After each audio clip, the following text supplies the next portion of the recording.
All right, let's jump right into this rapid-fire explainer.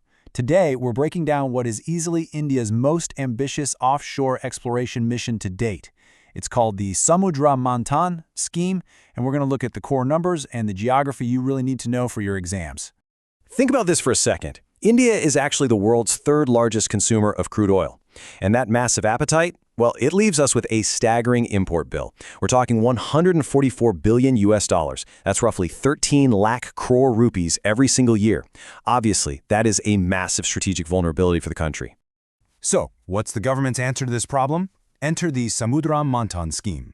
This is a huge deal, with a massive approved outlay of 84,084 crore rupees that's going to run straight through 2031.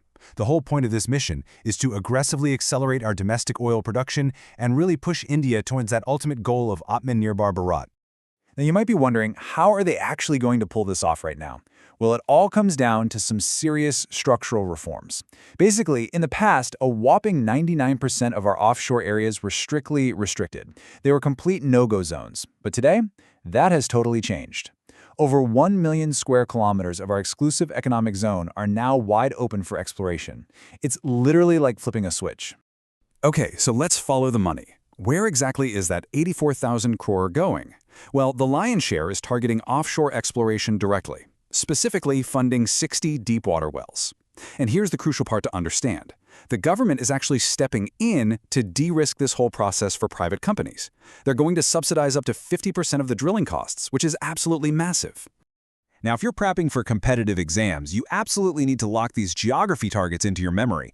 We're looking at deep water targets in the Krishna-Godavari Basin, the Kaveri Basin, the Mahanadi Basin, and the Andaman region. Doing exploration work in these specific areas is incredibly high risk, which is exactly why that 50% risk sharing from the government is just vital to making this happen. So, what does this all mean? What's the endgame here? The target is to bump India's domestic production up from 62 to 80 million metric tons of oil equivalent annually. If those targets are actually hit, it's a real game changer. It could slice nearly 1 lakh crore rupees right off our annual import bill.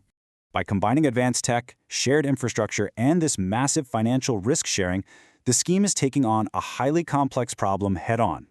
But I want to leave you with this big, forward-looking question to analyze for yourself. Will Samudra Manthan actually lead India to complete energy self-reliance? Or is this really just step one of a much longer journey? Stay curious.